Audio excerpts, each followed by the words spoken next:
نحمده ونستعينه ونستغفره ونؤمن به ونتوكل عليه ونعوذ بالله من شرور أنفسنا ومن سيئات أعمالنا من يهده الله فلا مضل له ومن يضلل فلا هادي له وأشهد أن لا إله إلا الله وأشهد أن محمدا عبده ورسوله أما بعد فإن خير الحديث كتاب الله وخير الهدي هدي محمد صلى الله عليه وسلم وشر الأمور محدثاتها وكل محدثة بدعة وكل بدعة ضلالة وكل ضلالة في النار. قال الله تعالى: يا أيها الذين آمنوا اتقوا الله حق تقاته ولا تموتن إلا وأنتم مسلمون. يا أيها الناس اتقوا ربكم الذي خلقكم من نفس واحدة وخلق منها زوجها وبث منهما رجالا كثيرا ونساء واتقوا الله الذي تساءلون به والأرحام إن الله كان عليكم رقيبا. يا أيها الذين آمنوا اتقوا الله وقولوا قولا سديدا يصلح لكم أعمالكم ويغفر لكم ذنوبكم ومن يطع الله ورسوله فقد فاز فوزا عظيما. اللهم صل على محمد وعلى آل محمد كما صليت على إبراهيم وعلى آل إبراهيم إنك حميد مجيد. اللهم بارك على محمد وعلى آل محمد كما باركت على إبراهيم وعلى آل إبراهيم إنك حميد مجيد. تمام قسم کی حمد و ثنا اولیاء اور برائی صلی اللہ عز و جل کی ہدایت و زیبہ ہے جس نے ہمیں اور آپ کو پیدا فرمایا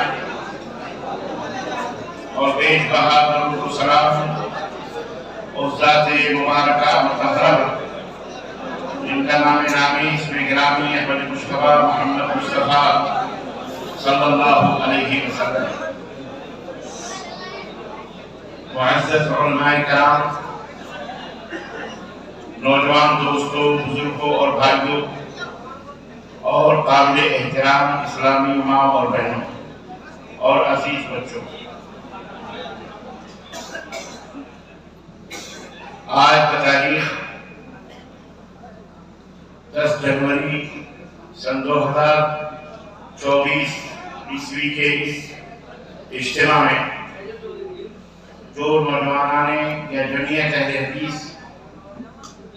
بریلی کے زیر اہتمام شیش گڑھ کے شہر میں اور اس جامع مسجد میں جو اجتماع منعقد ہوا ہے، اس میں جس موضوع پر آپ حضرات سے کچھ دیر کے لیے گفتگو کی سعادت حاصل کرنے کے لیے حاضر ہوا ہوں، اس کا موضوع ہے اصلاح معاشرہ.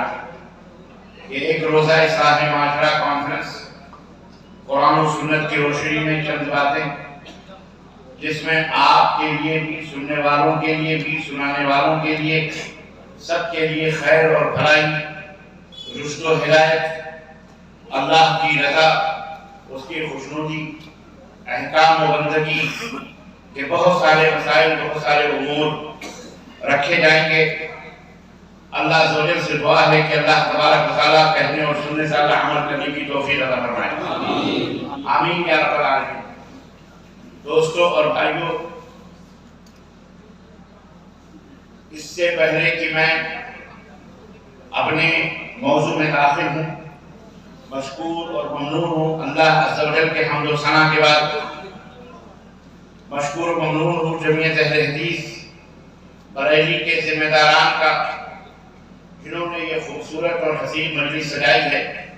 اراکین کا مشکور و ممنون ہوں میں مرکزی جمعیت اہل حدیث ہند کا جن کے زیر سرپرستی یہ اجتماع آپ کے شہر شیش گڑھ میں ہوا، جس میں کثیر تعداد میں لوگ حاضر ہیں، بچے بھی ہیں، جوان بھی ہیں، بوڑھے بھی ہیں، ہماری ماں بہن بیٹیاں بھی ہیں. اور آپ حضرات کی اس سخت سردی کی رات میں اتنی کثیر تعداد میں، اور وہ بھی دور دراز سے بھی جو لوگ تشریف لائے ہیں، ان سب کی حاضری آپ کا جوش، آپ کا ولولہ، آپ کا جذبہ یہ بتلا رہا ہے اور اس بات کی گواہی دے رہا ہے، اس بات کی گواہی دے رہا ہے کہ ذرا نہ ہو تو یہ مٹی بڑی زرخیز ہے پیارے، نہ ہو نہ امید، نہ امیدی زوال علم و عرفان ہے، نہ ہو نہ امید نہ امیدی زوال علم و عرفان ہے، ذرا نہ ہو تو یہ مٹی بڑی زرخیز ہے پیارے۔ آپ حضرات کا جوش و جذبہ یہ بتا رہا ہے کہ آج بھی ہو جو براہیم سائمہ پیدا، آپ کر سکتی ہے انداز گلستہ پیدا، توحید و سنت کی باتیں سننے کے لیے، اپنے ملک اور وطن کے تحفظ و بقا کے لیے، اور ملک اور وطن کے اندر معاشرے اور سماج کی بگاڑ کے اصلاح کے لیے اور اس کو درست کرنے کے لیے آپ حضرات اس فارمولے، اس نسخے کو سننے کے لیے اور اس علاج کو جاننے کے لیے آئے ہیں جس سے ہمارا ملک ترقی کی راہوں پہ گامزن ہو سکتا ہے، ہمارے ملک کے رہنے والے اچھے اور بھلے مانوس بن سکتے ہیں، ہمارا سماج سدھر سکتا ہے، ہمارے سماج کے اندر ایک انقلاب پیدا ہو سکتا ہے، ہمارا سماج جو برائیوں، بے حیائیوں اور مختلف قسم کی شرانگیزیوں، شرپسندیوں کا ایک مجموعہ اور یہ سمجھے بدبودار معاشرہ بن چکا ہے، اس معاشرے کو خوشبودار بنانے کے لیے، اس معاشرے کو چمکدار بنانے کے لیے، اس معاشرے کو مثالی اور ماڈل بنانے کے لیے آپ وہ فارمولہ جاننے کے لیے یہاں تشریف لائے ہیں۔ آپ کی یہ کثیر تعداد کی حاضری اس بات کی دلیل ہے۔ اللہ رب العزت سے دعا ہے کہ اے اللہ، کتاب و سنت کے ان نوجوانوں کو اور کتاب و سنت کے ان جیالوں کو، کتاب و توحید و سنت کے اوپر عمل کرنے والوں کو اللہ وہ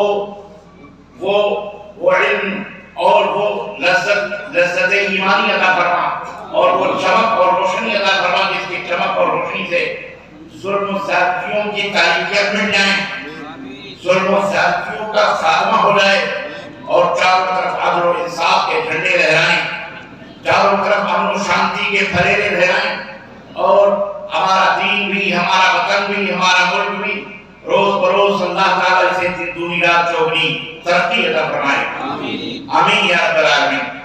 عزیزان محترم، ان چند تمہیدی کلمات کے بعد میں آپ حضرات کا بھی تہہ دل سے مشکور و ممنون ہوں کہ آپ اتنی کثیر تعداد میں تشریف لائے، ہماری خواتین، اسلامی مائیں بہنیں بھی، اور جگہ مسجد اپنی کشادگی کے باوجود بھی تنگ دامنی کا شکوہ کر رہی ہے، باوجود اس کے ہمارے ہاتھ کھڑے ہیں، ان کا مشکور و ممنون ہوں۔ اور ان سے درخواست کروں گا کہ کہیں اگر تھوڑی سی بھی جگہ مل جائے بیٹھنے کی تو تھوڑی دیر آپ اپنی سماعتوں کو ہمارے حوالے کریں، آپ اپنے ذہن و دماغ کو ہمارے حوالے کریں، آپ اپنے دل کی تختیوں کو ہمارے حوالے کریں تاکہ میں کچھ ان تختیوں پر لکھ سکوں۔ میں آپ حضرات کی خدمت میں بہت طویل مدت کے بعد کبھی کسی موقع پر دورہ ڈانڈا آیا ہوا تھا، بڑی طویل انتظار کے بعد آپ حضرات کی خدمت میں شیش گھر میں حاضر ہوا، بڑے محبت کرنے والے، بڑے پیار دینے والے اور بہت ہی اپنے دلوں میں کشادگی رکھنے والے، کشادہ سر حضرات ہیں۔ اہل بریلی نے ہمیشہ کتاب و سنت کو اور ان کے چاہنے والوں کو، ان کی دعوت کو لبیک کہا ہے، اور الحمدللہ جن کے کانوں میں بھی بریلی سے منسوب ہندوستان کے گوشے گوشے میں جہاں کہیں بھی رہتے ہیں، تھوڑا سا دلوں کی کھڑکیوں کو کھول کر قرآن و سنت کی باتوں کو سنتے ہیں تو اللہ کے فضل و کرم سے سچے طور پر اللہ اس کے رسول کے دیوارے ہو جاتے ہیں۔ الحمدللہ یہ اللہ رب العزت کا فضل اور اس کا احسان ہے۔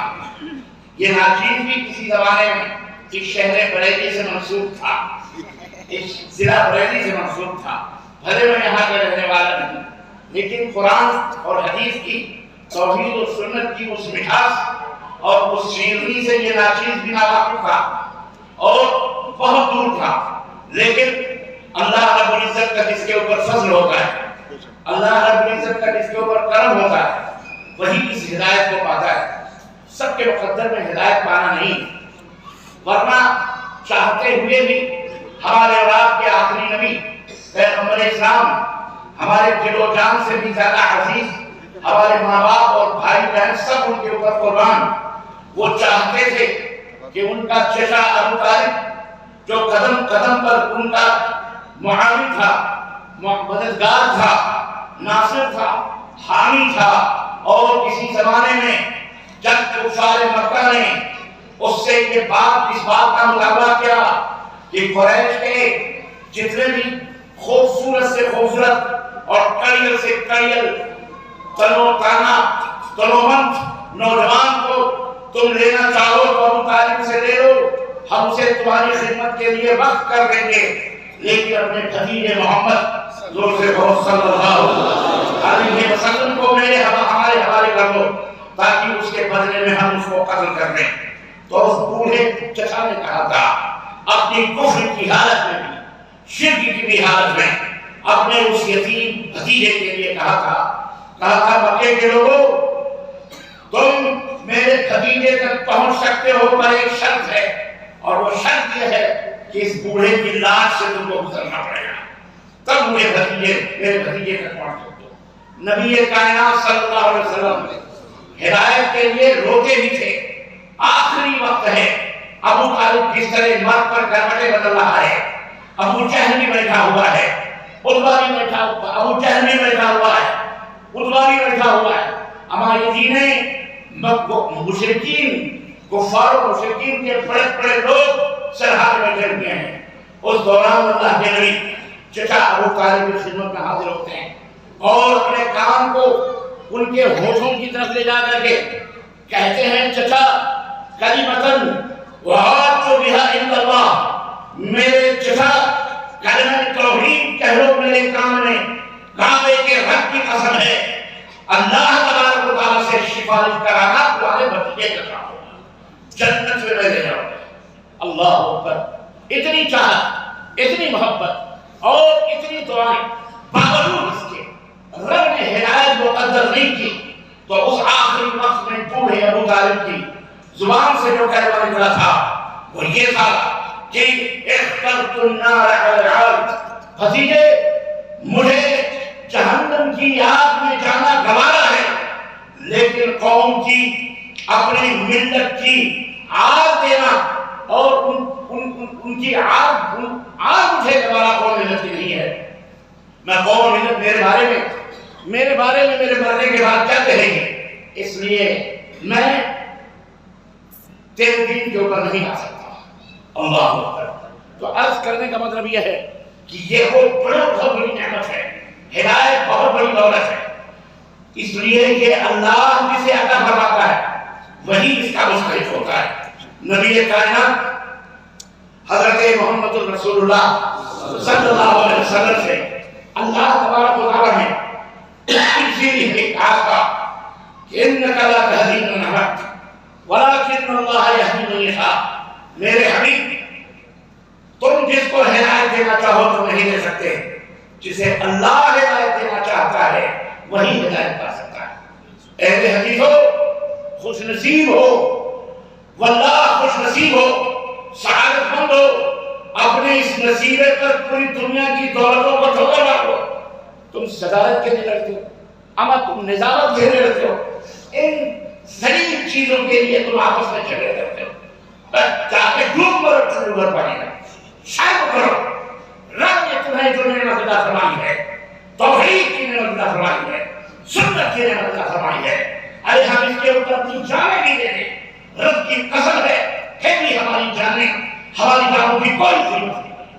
آپ بات کر رہے ہو، اختلافات کر رہے ہو، جھگڑے کرو، ہمارا شرم کرو۔ تمہیں تو صحابہ نے کیا سے کیا قربانیاں نہیں دی، شرم کرو، تمہیں شرم تم آپس میں لڑتے ہو۔ دنیا کو جو توحید کا درس دینے آئے، دنیا کو ایک تسبیح کے داموں کی طرح ایک دھارے میں پرونے آئے، دنیا کے اندر جو خطرات کو مٹانے آئے، دنیا کے اندر جنہوں نے امن و شانتی کی استحکامات کی ہے، دنیا کے لوگوں کو جنہوں نے وحدت کا پیغام دیا، پھر واپس میں یہ ٹوٹی پھوٹی پرانی کرسیوں کے لیے لڑتے ہو۔ تو ہے تمہاری گھروں پر، اب تو ہے تمہارے زمین پر۔ اللہ تمہیں ہدایت کر رہا ہے، اللہ ہدایت کر رہا ہے، ایسے لوگوں کے لیے لڑتے ہیں، جو منصبوں اور عہدوں کے لیے لڑتے ہیں. کیا بات ہے. خیر کہاں سے کہاں میں چلا جاتا ہوں. مجھے بڑی تکلیف ہوئی اور بہت تکلیف ہوئی. تکلیف اس بات پر ہوئی کہ وہ جماعت جو پوری دنیا کے لیے ایک ماڈل ہے، وہ جماعت جو ایک نمونہ ہے، وہ جماعت جس کی مثالیں بھی دشمن دیتا ہے. تمہیں اپنے دشمنوں کی بھی غیرت نہ ہے اور تم اختلافات کرنے بیٹھو آپس میں بیٹھ کر کے اپنے اختلافات کو. کیا نبی کائنات کے زمانے میں اختلافات نہیں ہوئے؟ صحابہ نے کیا تلواریں نہیں نکلی تھی؟ اختلافات ہوئے تھے. لیکن تمہیں یہ پتہ ہونا چاہیے کہ ان اختلافات کا خاتمہ کیسے ہوا، کیسے اس فتنے کو مٹایا گیا، کیسے ان فتنوں کو سر کیا گیا. میرا موضوع یہ نہیں ہے، نہ میں اس موضوع میں داخل ہونا چاہ رہا ہوں. میں عرض یہ کر رہا تھا کہ ہدایت اللہ تبارک و تعالیٰ خوش نصیبوں کو دیتا ہے. آپ خوش نصیب ہو کہ آپ کو اللہ نے جنت کا نمائندہ بنایا ہے اس دنیا والوں کے لیے. آپ قرآن و سنت کے داعی ہو، آپ قرآن و سنت کی راہوں پہ ہو.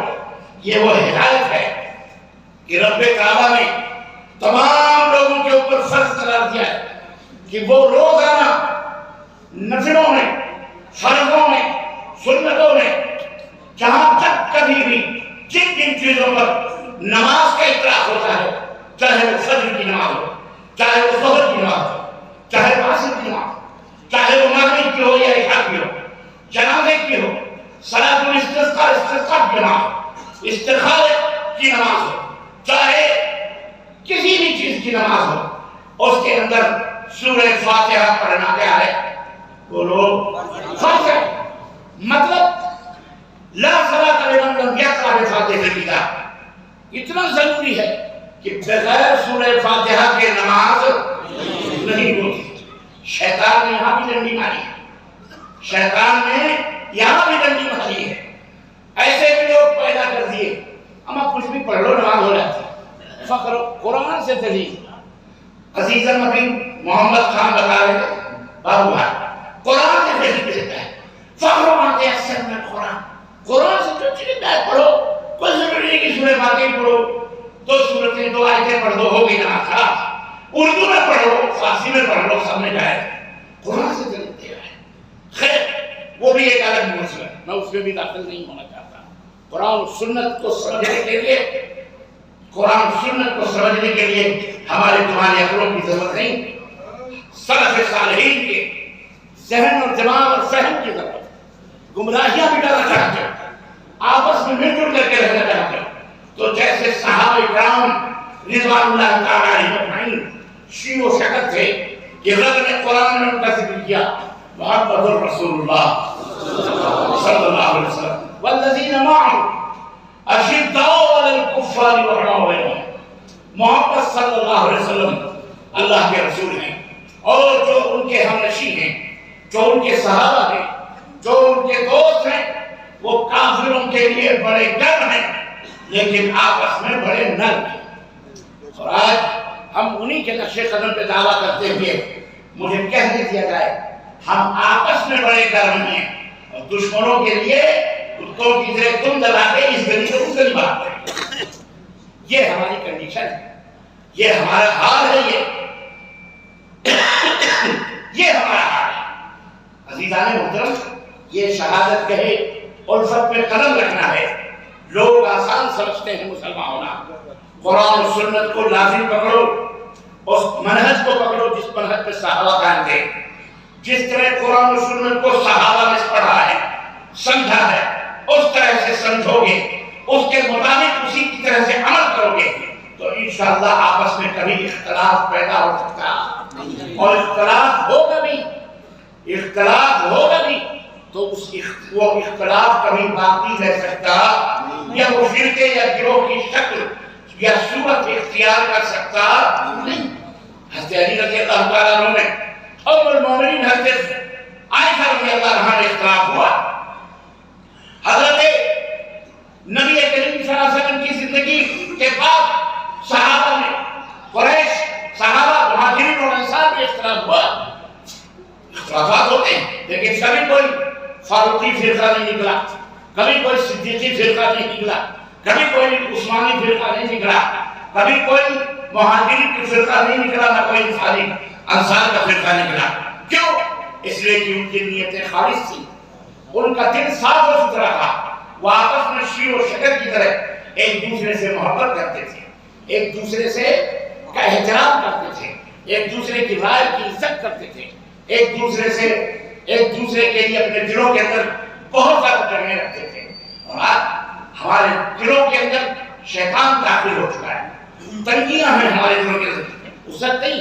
ہمیں سمجھنا پڑے گا اس حقیقت کو، کیونکہ ہم ایک ایسے ملک میں رہتے ہیں، اور اس ملک ایک ایسے ملک میں رہتے ہیں جہاں رنگ برنگے کی تہذیبیں، تمدن ہیں، رنگ برنگے لوگ ہیں، ایک کی دیوار دوسرے کی دیوار، مخالف دیوار سے جناب علی چپکی ہوئی ہے، جہاں سے جو خلق پلت معاشرہ ہے، خلق پلت سماج ہے، خلق پلت دین ہے، ایک سا دین بھی نہیں، ایک سا فکر بھی نہیں، ایک سا ملت بھی نہیں، اور خود مسلمان جہاں ہیں، یہ مسلمان بھی آپس میں اس طرح سے چوتن پیزار ہیں، اس طرح سے آپس میں ایک دوسرے کے گریبانوں پر ہاتھ ڈالے ہوئے، وہ اس کے خلاف پولیس مل جاتا ہے، وہ اس کے خلاف پولیس چوکی میں آتا ہے، وہ اس کے خلاف عدالتوں کے دروازے۔ مسلمان خود مسلمانوں کو پھنسانے کے لیے جھوٹ بولتا ہے، کرائم کرتا ہے، اور مسلمانوں کو برباد کرنے کے پیچھے لگا ہوا ہے۔ ہم ایک ایسے سماج اور ایک ایسے معاشرے میں رہتے ہیں۔ آج کا یہ اجتماع، آج کا یہ جلسہ، آج کی یہ مجلس اسی اصلاح معاشرہ سے معمول ہے جو آپ کے سروں پر ہے، جو اتنی بڑی ہیڈنگ کے ساتھ معاشرے کی اصلاح کیسے ہو، معاشرے کو کیسے درست کیا جائے، معاشرے کے اندر کیا برائیاں ہیں، ان برائیوں کا خاتمہ کیسے ہو۔ کنبا پوجا پوجا نہم تنہا مدار ناکشد، عزیزان محترم، کہاں پہ آپ پھائے رکھیں گے مرہم کے، جب جسم پورا جسم درد بیچارہ پریشان ہے کہاں سے نکلے، پورا جسم داغدار ہے، زخم سے چور چور ہے۔ اس لیے آپ حضرات کی ذمہ داریاں بہت زیادہ ہو جاتی ہیں۔ اہل الحدیث کی ذمہ داری، جو اہل حق ہیں،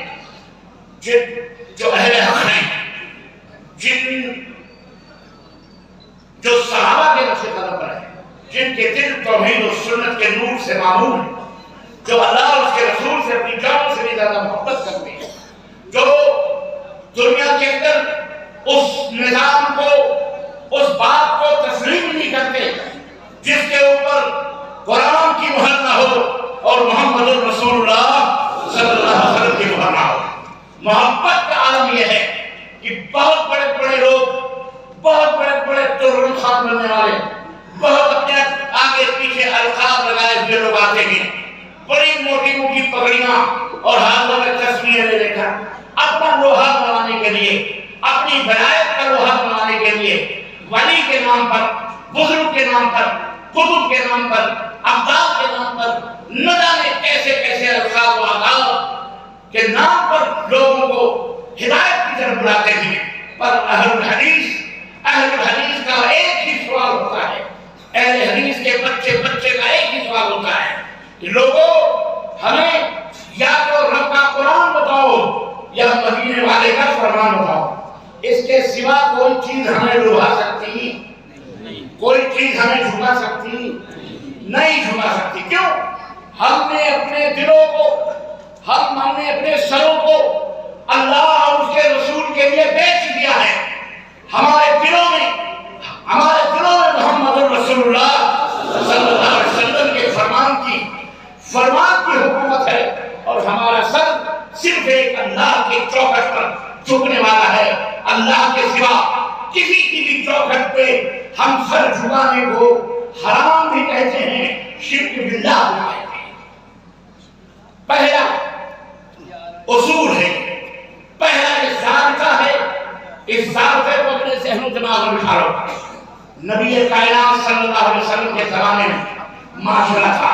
آپ سوچتے ہوں گے مولانا یہ معاشرہ کیا ہوتا ہے؟ ذرا معاشرہ بھی بتا دو کہ معاشرے کا مطلب کیا ہوتا ہے۔ معاشرہ وعاشروہن بالمعروف، اللہ نے فرمایا اپنی بیویوں کے ساتھ بھلائی کے ساتھ زندگی گزارنا۔ چند لوگوں کے گروہ رہتے ہیں اور وہاں زندگی گزارتے ہیں، اس ماحول کو، اس سماج کو، اس گروہ کو، اس جماعت کو معاشرہ کہا جاتا ہے۔ اس جماعت کو کیا کہا جاتا ہے؟ اسی کو کمیونٹی بھی کہا جاتا ہے، اسی کو سماج بھی کہا جاتا ہے۔ ایک بات اور یاد رکھیں کہ معاشرے میں ہم فکر ہونا، ہم عقیدہ ہونا، ہم ملت ہونا، ہم سوچ ہونا یہ ضروری ہے۔ مختلف فکر رکھنے والے، مختلف دین رکھنے والے، مختلف مذہب رکھنے والے معاشرے کے اندر موجود ہوتے ہیں۔ اس کو معاشرہ کہا جاتا ہے۔ معاشرہ بنتا کیسے ہے؟ یہ بھی ایک سوال ہے۔ معاشرہ کیسے بنتا ہے؟ معاشرہ چند لوگوں کے جمع ہونے سے معاشرہ ہوتا ہے، اور پھر یہ چند لوگ، میں آپ کو بنیاد بتا رہا ہوں، یہ چند لوگ بھی کیسے، پھر اس میں کیسے بنتا ہے۔ اللہ اکبر۔ اللہ رب العزت نے قرآن کریم کے اندر بیان فرمایا، یا ایھا الناس انا خلقناکم، یا ایھا الناس انا خلقناکم من نفس واحدہ، یا ایھا الناس اتقوا ربکم الذی خلقکم من نفس واحدہ۔ اے سنسار کے واسطوں، اے دنیا کے لوگوں، اس اللہ سے ڈرو، اپنے رب سے ڈرو جس نے تمہیں ایک جان سے پیدا کیا، وخلق منها، پھر اسے ایک جان سے اس کی بیوی کو بنایا، اور پھر ان دونوں سے، پھر ان دونوں کے ذریعے میاں اور بیوی سے بہت سارے مردوں کو اور بہت ساری عورتوں کو بنایا، اور پھر ان بہت سارے مرد اور یہ بہت ساری عورتیں جب آپس میں ملے تو پھر ایک معاشرہ وجود میں آیا۔ سمجھ میں بات آئی؟ تو کسی بھی سماج یا کسی بھی معاشرے کی بنیاد ایک مرد اور ایک عورت ہوتی ہے، میاں اور بیوی کی بات سمجھ میں آ رہی؟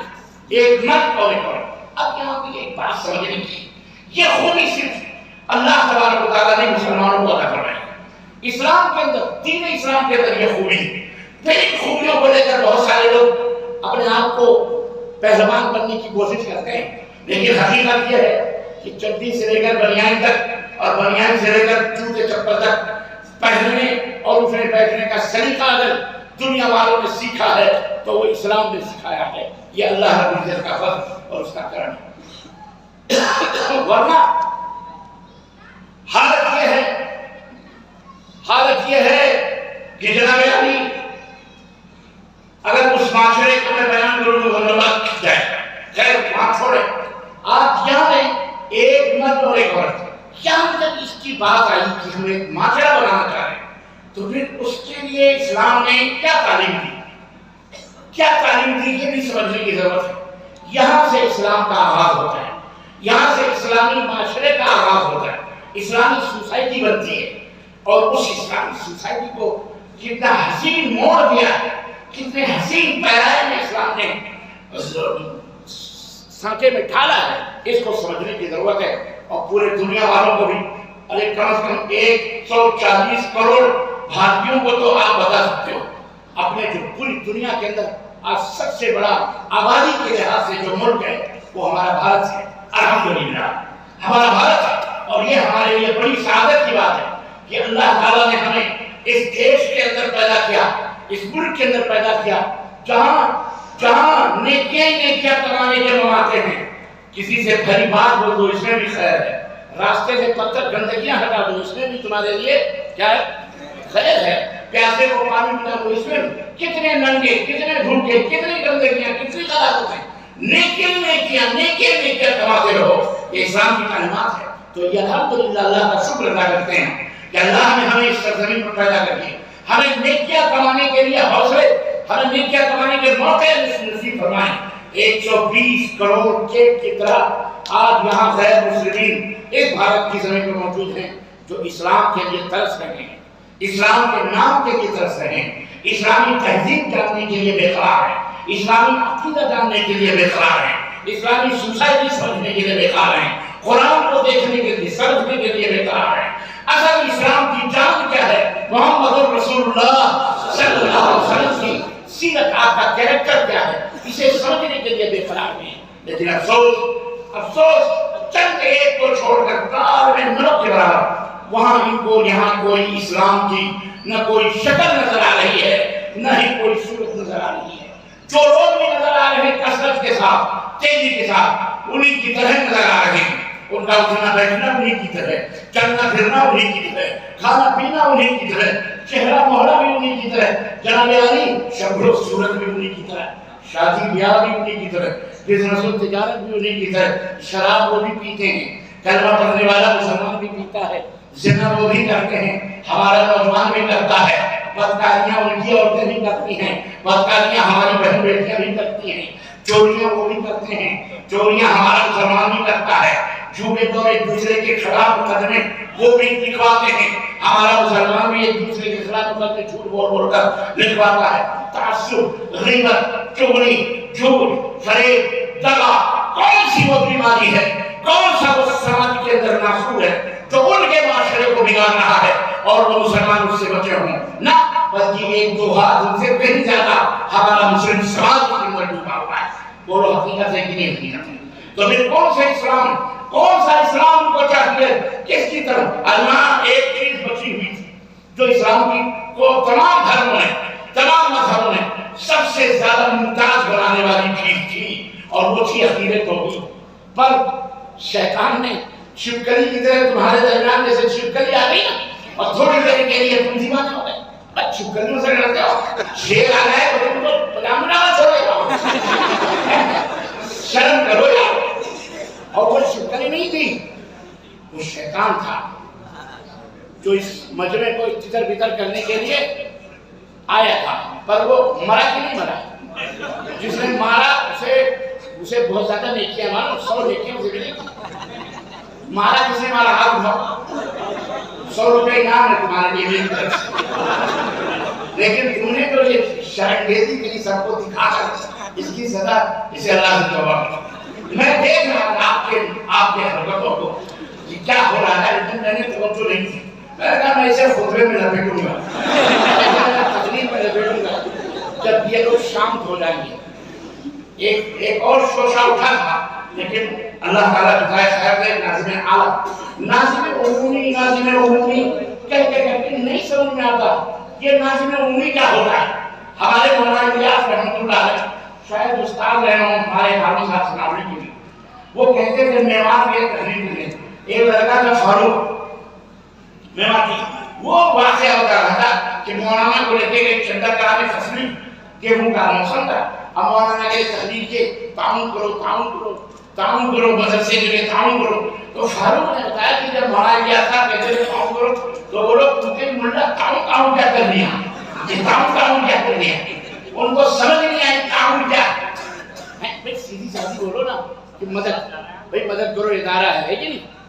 تو اب آپ ناظم عمومی کا عربی رکھتے ہیں، اس کو ناظم اعلیٰ جنرل سیکریٹری جمعیت مرکزی جمعیت اہل حدیث ہند، جنرل سیکریٹری، کیا بولو سب کی سمجھ میں آ رہا ہے جنرل سیکریٹری۔ مولوی ناظم عمومی کیا کر رہا ہے؟ میں اکثر کے وہاں میں سنتا ہوں کہ بڑی کوفت ہوتی ہے، جہاں جو زبان سمجھی جاتی ہے اور جس لیول کی سمجھی جاتی ہے وہاں اس طرح سے بولو گے، سمجھاؤ گے تو لوگوں کی سمجھ میں آئے گا۔ آپ اوپر ہائی فائی اردو کے فن ڈالو گے، اردو کے بنانے کو سوچے ہائیڈروجن بم بول کے گیا ہے، بڑے سارے لوگ بیٹھے رہتے ہیں الٹے سیدھے پتہ نہیں کہاں کھول پیٹ ڈھونڈتے رہتے ہیں، کہاں یہ کچھ بولے سب سے پہنچے پولیس کی جناب ہمارے خلاف یہ بول گیا، جاؤ تمہارے خلاف تفصیل ہم یہاں کٹے گی انشاءاللہ، اگر بدل توبہ کرے ہمارے خلاف کیا تفصیل کچھ نہیں ہوتا، بال بھی بہتر نہیں ہوتا انشاءاللہ۔ اللہ محترم شیطان جو ہے نا کھیلتا ہے، 100 روپیہ بھولنا نہیں، تم لے لینا، کبھی میں بھول نہ ہوں چلا جاؤں۔ یہ کون سے نام سے اناؤنسر کون، یہ ان سے لینا ہمارا ان سے ضرور لے، جزاک اللہ خیر۔ تو اسلام کیا ماشاءاللہ آپ کو فریش ہو گئے، تھوڑا سا ریفریشمنٹ دیا میں نے، فریش ہو گئے، آگے بڑھتے ہیں۔ بہت عجیب بات ہے، دیکھو یہ جو بات ہو رہی ہے اس کو ذہن و دماغ میں بٹھاؤ، سمجھو، اور یہ کہنے کے لیے صرف سننے کے لیے لذت کام اور ذہن نہیں، بلکہ اس کے اوپر عمل کرنے کی ضرورت ہے۔ ہاں خاموش ہو جاتا ہے. اس کو دلوں میں بٹھاؤ. میری ماں بہنیں بھی سنی. اسلام کے لیے کتنا پیارا انداز اپنایا ہے. کیا معاشرے کی بنیاد رکھنے کے لیے دو پہلو دونوں طرف سے فرمایا فن کے یہ پہلا ہے. فن کے ما طاب لکم من النساء. اب آگے چھوڑو. تو اتنی ہماری دلیل ہے کہ اے لوگوں نکاح کرو. اے لوگوں نکاح کرو جو تم کو پسند ہو عورتوں میں سے جو تم کو پسند ہو اس سے کیا کرو نکاح. مطلب پسند کیسے ہوگی عورت؟ اب اس کے لیے اس آیت کریمہ کو سمجھنے کے لیے ہمیں اپنے دماغ سے اگر عقل کے پتھر لگائیں گے تو پھر وہاں گمراہیت آئے گی. یہاں ہمیں دیکھنا ہے کہ جس شخصیت پر جس ہادی برات پر جس انسان پر جس معلم پر معلم اول پر یہ آیت کریمہ نازل ہوئی اس نے کیا حکم صادر فرمایا اور اس نے کس طرح سے کہا جو عورتیں تم کو پسند ہوں ان سے تم نکاح کر دو شادی کر دو. نکاح ایک ایگریمنٹ ہوتا ہے. نکاح کیا ہے؟ ایک عقد ہوتا ہے ایگریمنٹ ہوتا ہے جس کے اندر 4 چیزیں بہت ضروری ہوتی ہیں. اگر یہ چاروں چیزیں پائی نہیں تو نکاح درست. اگر یہ چاروں چیزیں نہیں پائی گئی تو نکاح بیکار حرام ہے وہ زنا ہے. نمبر 1 ایجاب. ایجاب کا مطلب جس لڑکی سے شادی کرنا آپ چاہ رہے ہیں اس لڑکی کا جواب چاہیے. اس کے اوپر پیشکش فلاں کا بیٹا ہے تمہارے عقد میں تمہارے نکاح میں آنا چاہ رہا ہے تم سے نکاح.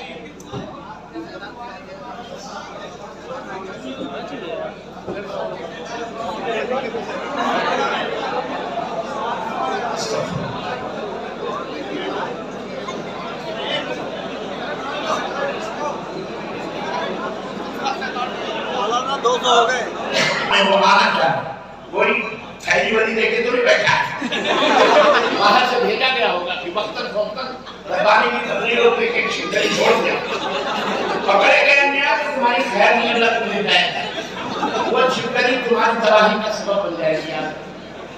ہمارے بچوں کو تنگ نہ کرو اور مجھے یقین ہے اس سے کوئی گڑبڑی پیدا نہیں ہوتی اور نشاط پیدا ہوتا ہے. اور چھوڑو چھپکلیاں کتنی لائے کون سے دربار سے پکڑ کے لائے ہو چھوڑو. استغفر اللہ. خیر کوئی بات شانت ہو جائے. آپ محبتوں سے سنیں کہ آپ سنیں شیطان اس طرح سے شگوفے بیچ میں ڈالتا رہتا ہے.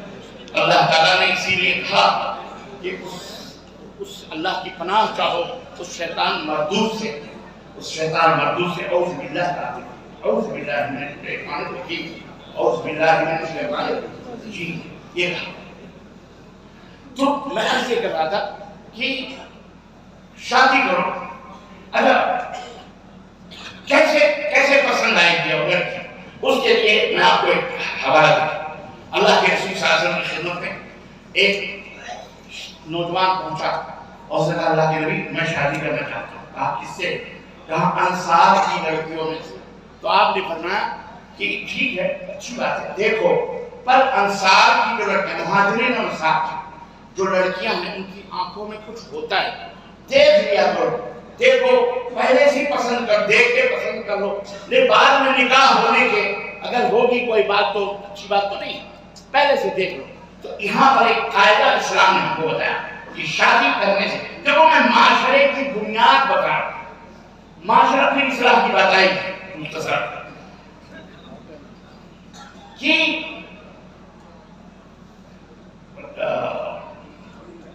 بھائی دیکھو کانا پھوسی مت کیا ہو گیا. آپ لوگ سامنے بیٹھے ہو تو بڑے ادب سے بیٹھو. عرض کرنے کا مطلب یہ ہے کہ کہا کہ دیکھ لیا کرو. افضل کے معاشرے کی بنیاد اللہ کے نبی رکھوا رہے خود اللہ کے رسول صلی اللہ علیہ وسلم رکھوا رہے.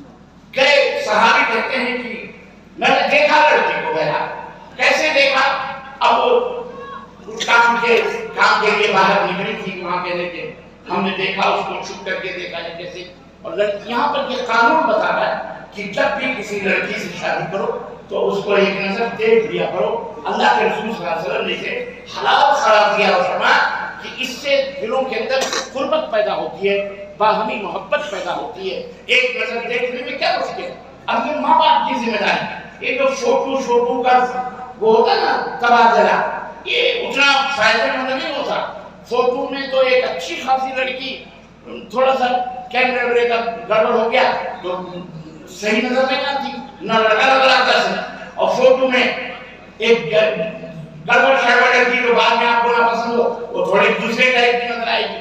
تو اس لیے ڈائریکٹلی طور پر ماں باپ کو چاہیے کہ جب ماں اور باپ دیکھ لیں، بہنیں دیکھ لیں، خالائیں دیکھ لیں، پھر ان کے گھر والے بھی ایک دوسرے کو دیکھ لیں کہ لڑکا صحیح ہے کیا ہے۔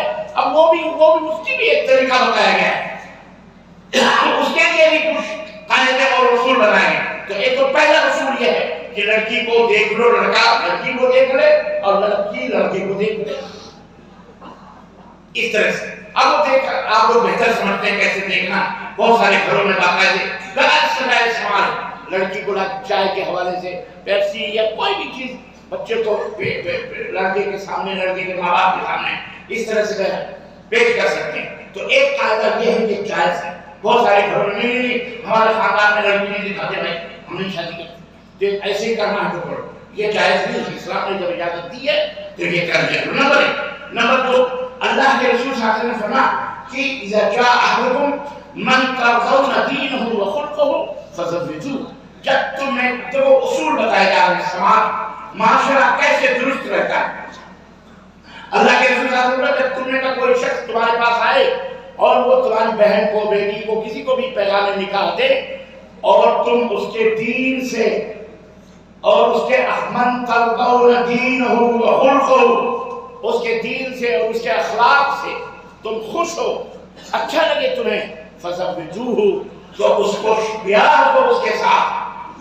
اور اگر تم ایسا نہیں کرو گے تو الا تكن فتنة فساد في الارض، اور اگر ایسا نہیں کرو گے تو یاد رکھو معاشرے کے اندر، سماج کے اندر فتنہ پیدا ہوگا اور معاشرہ بگڑ جائے گا اور فساد کا شکار ہو جائے گا۔ تو کیا چیزیں بتائی اللہ کے رسول صلی اللہ علیہ وسلم نے؟ دو چیزیں، من ترضون دین، دین کیا؟ دین اس کا صحیح، دین مطلب کیا ہے؟ دین یعنی مسلمان، دین کا ہے کیا مطلب؟ مسلمان ہو، اسلام ہو، مطلب موحد ہو۔ اسلام کی بنیاد کیا ہے؟ کلمہ شہادت۔ اسلام کی بنیاد کیا ہے؟ سب سے پہلے کلمہ شہادت ہے، کلمہ توحید ہے۔ جی جناب، وہ لڑکا موحد ہو، اللہ کے ساتھ شرک نہ کرنے والا ہو، وہ کسی درگاہ، مزار، شبد علم، چبوترے کا مجاوری نہ ہو، نہ اللہ کے سوا کسی غیر کے سامنے سر جھکانے والا، نہ کسی اللہ کے سوا کسی غیر کے نعرے نورے لگانے والا، موحد ہو، متبع سنت ہو، رسول اللہ صلی اللہ علیہ وسلم کا سچا پکا مطیع اور فرما بردار، دین اس کا ہے۔ وہ خلق ہو، اور اس کا اخلاق اچھا ہو، زبان میٹھی ہو، نمازی ہو، پرہیزگار ہو، حلال کھاتا ہو، جھوٹا نہ ہو، فرائی نہ ہو، غیبت اور چغلی کرنے والا، بدزبانی کرنے والا، بدتمیزی کرنے والا ایسا لڑکا نہ ہو، شریف ہو، شریف زادہ ہو۔ تو دو چیزیں لڑکے کے اندر دیکھی جائیں گی، مال نہیں دیکھا جائے، نہ اس کی ڈگری دیکھی جائے، جیسے آج کل ہم لوگ الٹا ہی کر رہے ہیں، ادھر الٹا کر رہے ہیں، نہ دین دیکھتے ہیں نہ اخلاق دیکھتے ہیں۔ کیا دیکھتے ہیں؟ لڑکا آپ کا جو ہے کیا کر رہا ہے؟ ڈاکٹر ہے، اور کیا پراپرٹی کتنی ہے، جائیداد کتنی ہے، گھر کتنا، آپ کے پاس یہ کیا ہے، وہ کیا ہے، فلاں کیا ہے، یہ لڑکی والے پوچھتے ہیں، اس کے بعد شادی کے لیے آگے بڑھاتے ہیں۔ اور لڑکے والے بھی پوچھتے ہیں، لڑکے والے پھر لڑکی والے سے پوچھتے ہیں کہ تمہاری بیٹی کے اندر کیا گن ہے، کیا ہونا ہے۔ اور گن کون دیکھتا ہے؟ آپ کا سب سے پہلے کیا دیکھا جاتا ہے؟ مال، مال ہے کہ نہیں ہے، قسمیں وعدے، قسمیں وعدے، اور کیا ہے وہ شعر، رشتے ناتے، قسمیں وعدے، اس کی کچھ قیمت نہیں۔ رشتے ناتے، قسمیں وعدے، اس کی کچھ قیمت نہیں۔ اس زمانے میں اہم ہے مال و زر، جیسا بھی پیسہ چاہیے۔ لڑکی ایک آنکھ کی کانی سے بھی، لیکن کار کی چاروں لائٹیں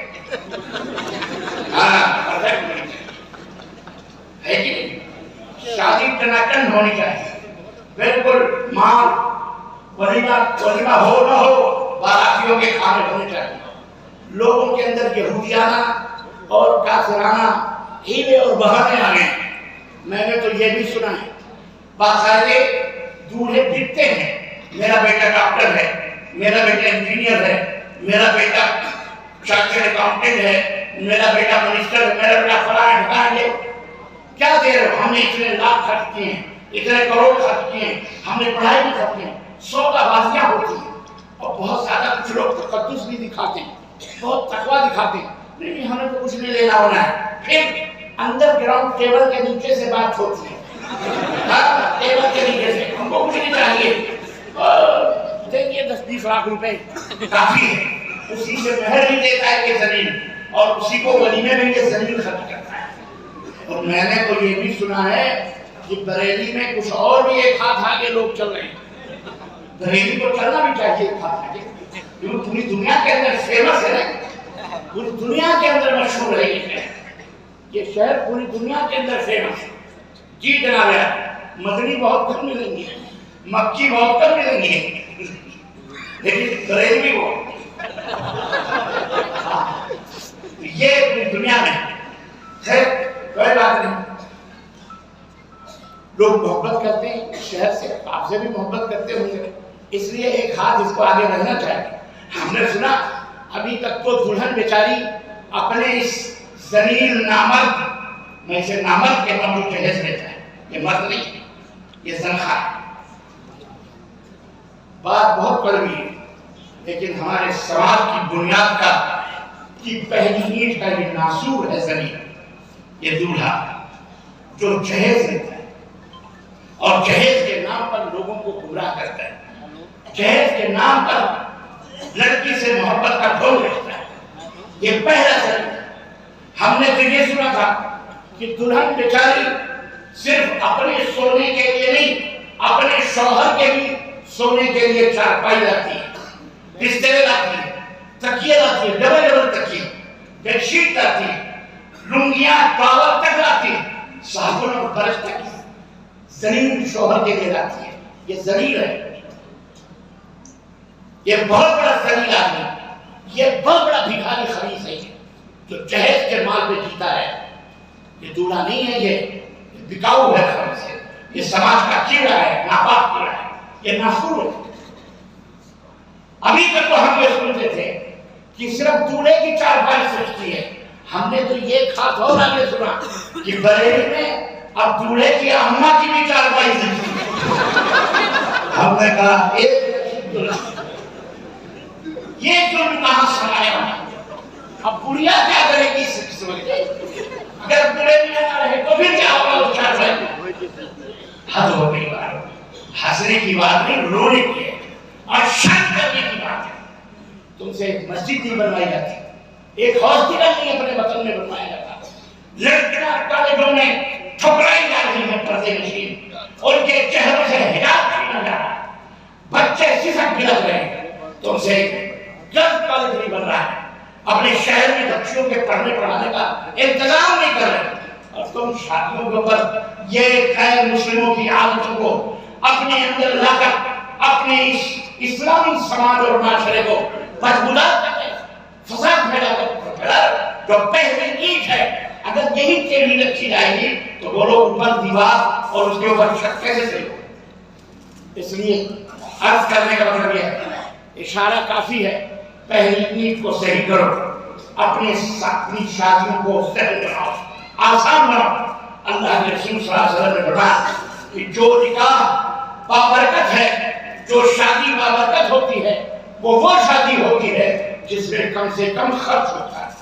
کم خرچ والی شادیاں بہت دیر پا ہوتی ہیں، بیوی بھی محبت کرتی ہے، لڑکا بھی محبت کرتا ہے، لڑکے کی مردانگی پر بیوی کو فخر ہوتا ہے، ناز ہوتا ہے کہ میرا شوہر میرے گھر سے ایک دھاگا بھی لے کے نہیں آیا، گھر بھی اس کا، چارپائی بھی اس کی، مال بھی اس کا، زیور بھی اس کا، کھانے پینے کی چیزیں ہمارے ماں باپ کو اس نے فری چھوڑ دیا، کچھ نہیں چاہیے تم سے۔ وہ مرد عورت کو محبوب ہوتا ہے، پیارا ہوتا ہے، اس کی وہ خادمہ ہوتی ہے، اس کے وہ جوتے صحیح کرنے والی ہوتی ہے، لیکن جو عورت کار بھر کر کے کار لاتی ہے جو حقیقت میں بیکار ہوتی ہے. کار تو تم کو مل رہی لیکن وہ لڑکی بیکار ہے. جی اس کی محبت تمہارے نہیں ہوگی. اس کو چل پانا جو سوفے جو فریج جو واشنگ مشین ہے اور پہلے ٹی وی وغیرہ چلتی تھی اب تو خیر پتہ نہیں ہوتا ہے کہ نہیں ہوتا. اور نہ جانے کتنے قیمتی سامان سب کچھ جو لاتے ہیں. بہرحال ایسی عورت ایسے مرد کو دیکھ کر کے بھرپور محبت دی. اس کے پاؤں دبانے والا یہ شوہر ہوگا. اس کے لیے چائے بنانے والا چائے بناتی ہو نوکری کرتا ہے. بھلے باہر آ کے ترنت خان بن کے پھرتا ہوا بات رہے. اللہ کہنے کا مطلب یہ ہے اور میرے دوستوں کہ اپنے اس محنت کو بنیاد کو صحیح کرو. اللہ کے رسول صلی اللہ علیہ وسلم نے فرمایا تھا کہ تم قبول المرأۃ لأربعین. سنو اے حدیثو کوئی سدھرے نہ سدھرے یہ تعلیم تو سب کے لیے ہے. مسلم کے لیے بھی ہے غیر مسلم کے لیے بھی ہے ہمارے پورے بھارت واسیوں کے لیے لیکن بالخصوص تمہارے لیے کیونکہ تم نے قرآن و سنت پر عمل کرنے کا عہد لیا ہے قانون لیا ہے. تو سنو اللہ کے نبی نے فرمایا تنکح المرأۃ لأربعین. اور 4 چیزوں کی وجہ سے بیاہی جاتی ہے. سماج اور دنیا کے دوسرے ملتوں میں دوسری قوموں میں 4 چیزیں. نمبر 1 لمالها. عورت مالدار ہے اس کی وجہ سے اس سے نکاح لوگ کرتے ہیں. ولجمالها. اور عورت خوبصورت ہے حسین اور جمیل ہے اس کی وجہ سے شادی ہوتی ہے. ولحسبها. اس کے حسب و نسب اور رتبے کی وجہ سے عورت سے شادی کی جاتی ہے. اور نمبر 4 ولدینها. فاظفر بذات الدین. عورت کی چوتھی چیز جس سے وہ بیاہی جاتی ہے اس کا دین ہے. دین کی وجہ سے فاظفر بذات الدین. اے میری امت کے لوگوں دیندار عورت سے کس سے شادی کرو؟ دیندار عورت سے. متقیہ ہو نمازی ہو معاہدہ ہو اللہ اور اس کے رسول کے اوپر جان نشان کرنے والی ایسی بیوی ڈھونڈو ایسا گھرانہ ڈھونڈو. تزوج الودود الولود. ایسی بیویوں سے شادی کرو جو سب سے زیادہ محبت کرنے والی اور سب سے زیادہ بچے دینے والی. سب سے زیادہ بولو ہاں ایسا نہیں بچے تو یہ اچھے نہیں. بچے جو بچے رہیں گے تو تم کو الیکشن کا ووٹ ملے گا. الیکشن کا ووٹ ملے گا کیا ملے گا؟ پرمیشن ہے نہیں قانون ہے نہیں کہ 2 بچے ہوں گے تو کیا تب تمہیں الیکشن میں لڑنے کے لیے کھڑا گیا ورنہ تمہیں ٹکٹ الیکشن کا نہیں ملے گا. تم اس لیے 2 ہی بچے پیدا کرو. لیکن ہم کو کیا ضرورت ہے الیکشن یہ تو الیکشن تھوڑی ہے سلیکشن ہے. سلیکٹ ہوتے ہیں بنے بنائے تو پھر ہمیں وہ نہیں ملنے والا تو کم از کم اس میں تو ہم آگے بڑھتے رہے. ہاں ایک طرف اس کے چکر میں 2 پیدا کیا دونوں کا بھی کیا ہو گئے تو اور آپ کی بھی عمر نکل گئی تو پھر کیا ہوگا؟ گئے نہ خدا ہی ملا نہ رسالے سلام نہ ادھر کے رہے گا ادھر کے رہے. اس لیے اسلام نے کہا زیادہ بچے پیدا کرنے والی لڑکیوں سے عورتوں سے شادیاں کرو اور زیادہ سے زیادہ بچے پیدا کرو. اللہ روزیاں دینے والا ہے تم اسے روزی دے سکتے. یاد رکھو یہ اسلام کا عقیدہ ہے یہ اسلام کا اصول ہے. تو یہ بنیاد ہے اسلام نے بتائی. نکاح کرو جو عورتیں تم کو پسند ہیں دیندار عورت دیندار لڑکا. اب سنو نمبر 1 عورت کی رضامندی ایجاب ہونا چاہیے. اس کی طرف سے جواب کسی نے کہا اللہ کے نبی کنواری لڑکی ہوتی ہے نہیں بولتی کیا کیا جائے؟ آپ نے فرمایا اس کی خاموشی ہی رضا ہے. جب تم اس سے پوچھو تو وہ خاموش رہے مسکرا دے چہرے پھیر دے یا چہرہ ڈھک دے تو سمجھو وہ راضی ہے. اس کا وہی جواب ہے. نہیں تو نہیں راضی ہے تو فوراً بول دے کہ نہیں مجھے نہیں کرنی ہے ورنہ پھنسے کی زندگی بھر کی نہیں تو پھر بولنا کوئی کام کوئی فائدہ نہیں ہوگا. آج بول دو اگر نہیں کرنی ورنہ تم نے ہنس دیا مسکرا دیا تو سمجھو سمجھ جائے گا. ماں باپ بھی سمجھ جائیں گے گھر والے بھی سمجھ جائیں گے کہ ہاں لڑکی راضی. تو ایجاب ہونا چاہیے. نمبر 2 قبول ہونا چاہیے. قبول کس کی طرف سے ہوتا ہے؟ لڑکوں کی طرف سے. لڑکا کہے ہاں میں نے قبول کیا. نمبر 3 مہر. 4 شرطیں ہیں. نمبر 3 مہر. مہر ہو چاہے سونے کی ہو چاہے تمہارے پاس جو بھی ہے، ایون لوہے کی انگوٹھی کیوں نہ ہو، اگر اتنے غریب ہو تو وہ بھی جائز ہے تمہارے لیے مہر میں دینا. اور مہر میں تم سونے کا پہاڑ بھی دے، احد پہاڑ کے برابر بھی سونا اگر اللہ نے تمہیں دیا ہے تو اس کے برابر بھی سونا تم دے سکتے ہو. جائز اسلام کے اندر. مہر میں بخیلی نہ کرو. مہر میں بخیلی جہیز کیش لیتے ہو اور مہر کہتے ہو بعد میں معاف کر دیکھو مہر معاف کر دو. معاف کرواتے ہیں کہ نہیں کرواتے ہیں؟ آپ کے بڑے میں کرواتے ہیں کثرت. یہ ایک دم واقعی یہ شوہر بننے کے لائق نہیں. مطلب یہ بیوی ہے دلہن بن کے، بیوی ہے دلہن بن کے آئی ہے اور جناب علی تمہارے دلوں کا سکون ہے، ماشاءاللہ تمہارے دلوں کا سکون ہے، راحت جان ہے. اب وہ آئی ہے، اب تم چارپائی کے پورے بن کر کے بڑے شان بڑے تمتراک کے ساتھ، بڑی شان اور بڑے تمتراک کے ساتھ تم اپنے شب عروسی کے کمرے میں جو تمہارے لیے سجایا گیا ہے پھولوں سے مت کر اس کمرے میں آپ تشریف لاتے ہیں تو یہ کتنی بڑی حماقت ہے کہ بیوی سے کہتے ہیں بیگم، بعض لوگ تو سنا گیا ڈاولن صاحب جس نے کروایا ہوگا اس کو معلوم ہے، بیگم میں تمہاری چارپائی کو چھوؤں گا مگر اس سے پہلے میرا مہر معاف کر دو. میرا جو مہر ہے اپنا وہ کیا کرو معاف کر دو. استغفر اللہ. اول تو مہر تو فوراً دینا چاہیے، چاہے زیور کی شکل جیسا میں نے بتایا کتنی معاف ہوتا کرنے کا کیا. اللہ کے رسول صلی اللہ علیہ وسلم کی چیز ہے. آپ نے فرمایا اگر بغیر مہر دیے ہوئے اگر کوئی شخص مر گیا بغیر مہر دیے قیامت کے دن وہ زانیوں کی فہرست میں شریک. اس لیے یہ مہر کی معافی تلافی نہ کرو بلکہ اتنی مہر بتا دو کہ ہم اتنے پیسے دیں گے، مہر میں اتنا پیسہ ہوگا تو ہم نکاح کریں گے، آپ کو پسند ہے تو آپ اپنی بیٹی دیں، نہیں تو نہیں. تو یہ بات اچھی طرح سے سنو. اللہ کے رسول صلی اللہ علیہ وسلم کی حدیث کہ آپ نے اپنی لاڈلی حضرت فاطمہ الزہرا رضی اللہ تعالی عنہا کا جب نکاح کیا، حضرت علی رضی اللہ تعالی عنہ آئے اور کہنے لگے کہ اللہ کے نبی میں جو ہے فاطمہ کا ہاتھ مانگنے کے لیے آئے. شرماتے بیچارے. پہلا اللہ کے نبی صلی اللہ علیہ وسلم نے جو پہلی بات کہی وہ کیا ہے؟ مہر.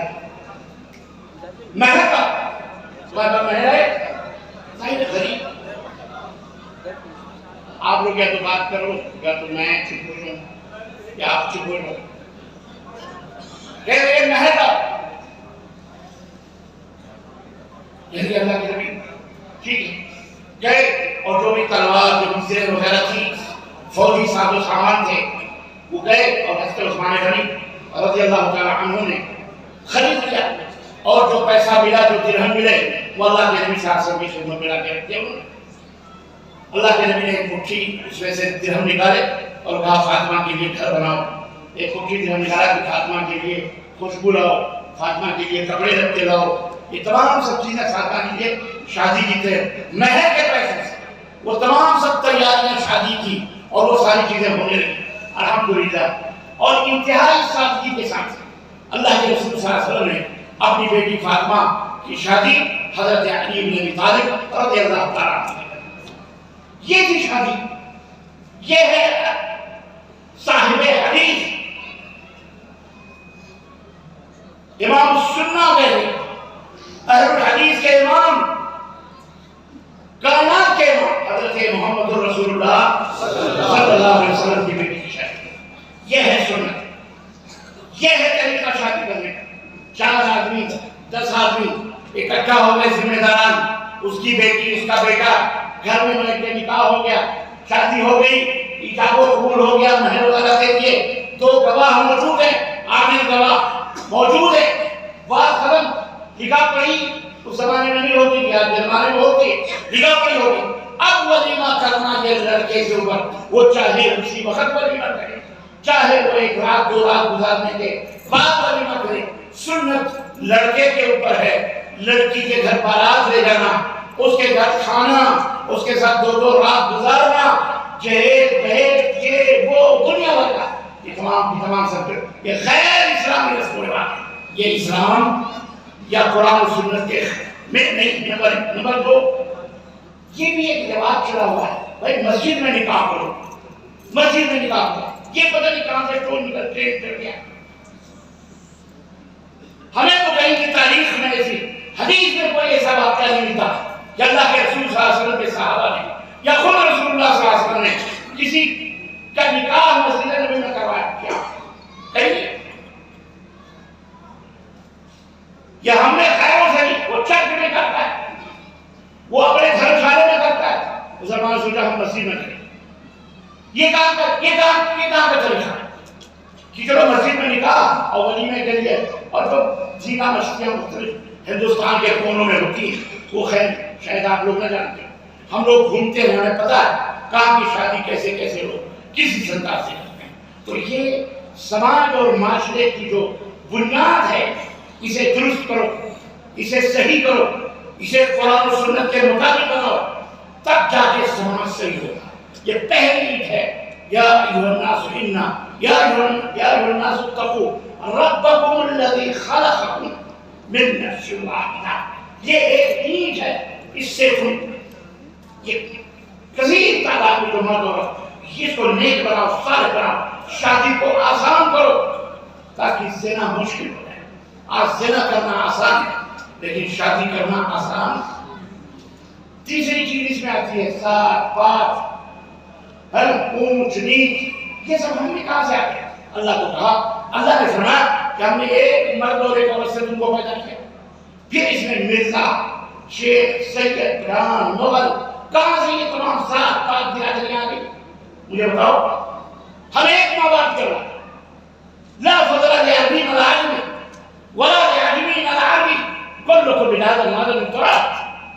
اسلام کا نظام ہے، اسلام کا قانون یہ ہے، یا ایھا الناس انا خلقناکم من ذکر وانثی وجعلناکم شعوبا وقبائل لتعارفوا ان اکرمکم عند اللہ اتقاکم۔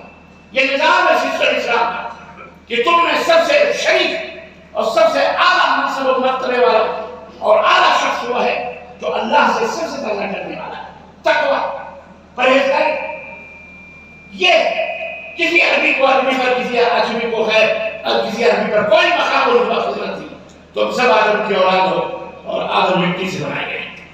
اس لیے اہل حدیث ہمیں خاندان ہے، ہمیں کوئی ذات پات برادری نہیں، یہ برادریاں جو بنائی گئی ہیں یہ شادی بیاہ کے لیے نہیں، تعارف کے لیے، محبت کے لیے۔ کوئی لوہے کا کام کر رہا ہے، کوئی سونے کا کام کر رہا ہے، کوئی جناب لکڑی کا کام کر رہا ہے، کوئی معمار ہے، کوئی کپڑے کا کام کر رہا ہے، کوئی سوٹ و دھاگے کر رہا ہے، کوئی زرع کر رہا ہے، کوئی کچھ کر رہا ہے۔ یہ سب سماج کے ایک معاشرے کے افراد ہیں، یہ تمام سب سے مل کر کے ایک معاشرہ وجود پذیر ہوتا ہے۔